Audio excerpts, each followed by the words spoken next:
Today, we're going to look at an actual multiplex evaluation. In my previous video,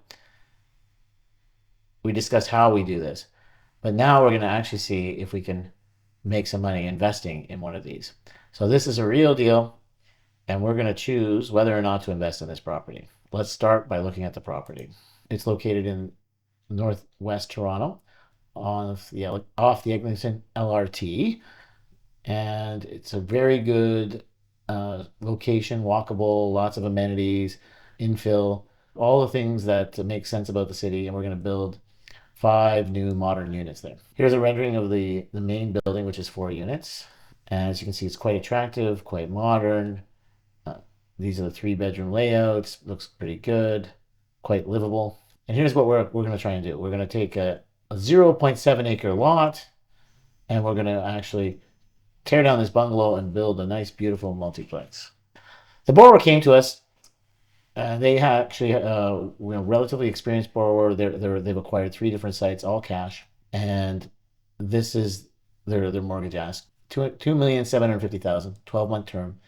So the question we have to ask ourselves: what's the loan to value? What's the loan to cost? And what is our exit strategy? Here are the main metrics of the deal. So here are our project economics. Quite a lot of detail, as you can see. The bottom line is, it's not unusual to see something approaching zero. In our case, we've got a 16.1% profit here. So what this is telling me is, for the rent, these are quite profitable, and it looks really good. I think the construction budget for this is quite solid. It's a little high, but we've got enough loan to cover, so we can easily complete this on budget. So this looks pretty solid.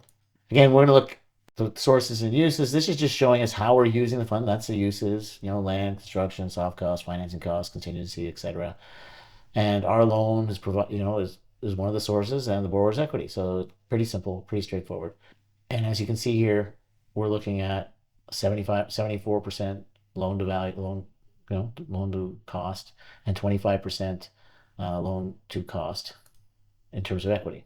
Okay, now we're going to look at loan to value, and we have very good metrics there. As I just said, we're at 62% loan to value, so 4.4 million, and our loan to cost is 74%.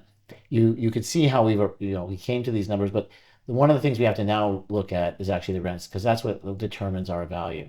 We did an extensive market analysis of the area. The good news is, as you can see, there's multiple comps, and the number one comp on each side is showing that we should be able to get a rent of $3.71 a square foot. There's so much data here, it's actually kind of overwhelming. We don't normally get this kind of a sample if you're going to look at other places in Ontario. So this is really good. Again, we plug in our rents into the pro forma so that we can see what our total income is. In this case, it's annual income is going to almost be $230,000 a year. We take out a vacancy rate, and basically we're using expenses per CMHC's guidelines, and we get a net operating income of $176,601 per cap rate on at 4%, which is what they do, and then we get a value of 4.4 million, and Bob's your uncle. The next thing we do is we evaluate the debt coverage ratio to determine our loan amount, and this is what we do to see what we can get on a loan insured by CMHC. In this case, we've determined on a 110 debt cover, assuming MLI Select, which this project is built for, that we could get a $3.5 million loan on exit. Our interest rate is 10.45%, 12-month term. This is a really nice yield for a first mortgage position on a property that produces income. So from our point of view, this is a nice investment for our investors. And it's only 12 months, so that's good liquidity. The borrower. The borrower has held roles. While technically this is his first go into this business, he's held roles at reputable real estate companies, building and construction roles. Lots of experience. He's got an MBA in real estate and infrastructure, so actually formally educated in this business. And he's partnered with a custom home builder who has experience building these properties. As we said before, he's got ample equity put in up front in the land value, and a personal net worth of 5.1 million. So if we do have additional overruns, or we need to inject equity for any reason, we should be okay. With every deal, we always have to look at the exit strategy. So we already mentioned one of them, and that's a CMHC takeout. That is the best case scenario for the borrower. We're assuming that will definitely be the exit strategy. We can also do conventional financing. They probably have to add some more equity. But in the worst case scenario, the borrower could just sell it and make some money, which is not that bad. Or if they're in serious default for whatever reason, so for some outside force that took out their net worth, um, or something happened in our economy that we didn't foresee, we could always take over the property and credit bid ourselves and own the property if we need to, if we were to enforce through a receivership.